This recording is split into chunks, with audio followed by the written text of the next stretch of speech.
especially the chosen. Let me have that conversation with you. You study the life of the chosen. They're usually the people who delay to get married. You study. Now, no, some of you might be dealing with generational things.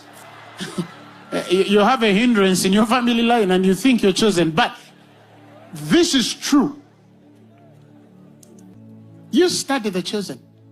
They usually delay a bit to get married. I cannot say that it's the truth for everybody,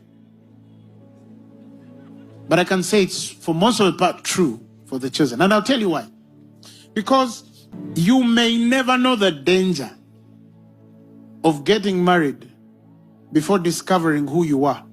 And then in the middle of marriage, you find that your calling, your assignment is incompatible